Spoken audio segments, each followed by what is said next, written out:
Dobar dan. Dobar dan. Ideš, Vesna moja, kakva vrata, teško da bi ovdje upao onako nepozvan, dosta to onako protoprovalno. Ovo samo može uz prethodnu najavu. Sreću da smo se mi najavili. Nakon one luksuzne nekretnine, sada se nam pripremila jednu priliku tjedna, ali po onom što vidim i ovo bi skoro mogli ići pod luksuz, jer uživamo u luksuzu prirode koja je oko nas. Mira i tišina. Mira, tišina, ptičice. Za kraj radnog dana, samo za poželjeti. Života. Gdje se nalazimo i što nas čeka? Nalazimo se na Marinićima. Stan je dvosoban sa dnevnim boravkom, 63 kvadrata, nešto malo preko. Jako lijep raspored, funkcionalan. I da ne dužim više, ja bih predložila da odmah krenemo u razgledavanje stana. A ja kao pravi muškarac, papučar kakav jesam, što žena predlaže, meni ja. Izvolite. Evo, izvolite, vodim vas najprije na samom početku stana. Nalazi se jedna lijepa velika kupaonica, funkcionalna, puna svjetla. I ono što mi je fora, primijetio sam, nekako u zadnje vrijeme ljudi sve češće stavljaju kade, to mi je baš gušto onako vidjeti, tuševe guši vidjeti kade za promjenu da mogu počati se. Je, malo za kraj dana opet kažem, treba se malo i opustiti. Ali mi nemamo vreme za opuštanje, moramo raditi i razgledati cijelu nekretninu. Idemo dalje.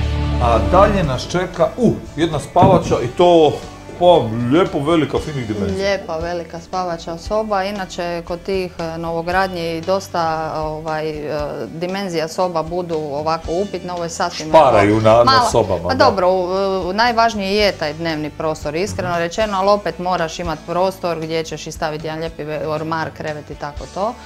Mi smo ovdje na istočnoj orijentaciji, tako da i dva su prozora u sobi, vidite da je puno svjetla i obožavam te prostore, kao mislim većina vjerojatno i kupaca, čim više svjetla, ljepše, bolje se čovjek osjeća. Ajmo mi iz jedne sobe u onu drugu, rekla si da nas čekaju dvije sobe. Da, tako je. Još jedna soba, ovo je nešto manja soba, dječja soba ili mislim zavisi kako kao im klijentu treba, odgovara. Može biti radna, može biti garderoba, može biti svašta nešto. Zapravo odmah uz onu sobu, pa ako je neko solo može ovo napraviti kao ono walking in ormar, dakle cijelu garderobicu.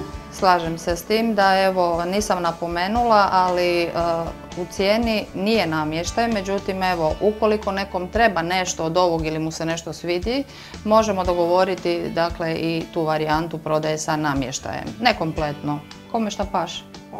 Ko da si u dućanu, ovo neće, ovo sve se da dogovoriti ako ima novaca, ali ovo ćemo kasnije, a mi u dnevni dio. Idemo. I dakle, dnevni dio, vrlo lijepa stolarija, onako fino staklo riješeno, wow, dosta onako veliko. Lijepi veliki dnevni prostor, dosta cijenjeno i traženo danas na tržištu i onako smo stalno svako po nekakvim obavezama, hobijima i slično, pa je lijepo da se ta obitelj ipak nađe malo i na okup. Kuhinja, evo, čisto jako, jako lijepa, ja mislim puno radnog prostora, puno tih raznih ormarića i tako tih svih elemenata koji trebaju biti. O tome možemo razgovarati ako mi ovo paše da ja kao budući kupac se dogovorim. Može. Da si baš ovo uzmem jer je već lijepo složeno sa šankom. Ja, dobro. Ko čemu ti o šanku, dobro. Tako to biva. U redu. Sad, naravno da iako je ovo prilika tjedna i kao prilika ima svoju cijenu, a to je onaj zadnji argument ili najvažniji možda danas, jer ljudi uvijek kreću prvo od novca, pa možda onako, kad da iskoristimo ovako lijep sunčan dan, pa da o novcu razgovaramo na ovoj lijepoj terasi. Može, evo izvoli Marija. I prije ono što kažemo najvažnije informacije, to je cijena, sekundicu tonskog zapisa, ono o čemu smo pričali, mir i tišina, čujo. Ičice, cil divota.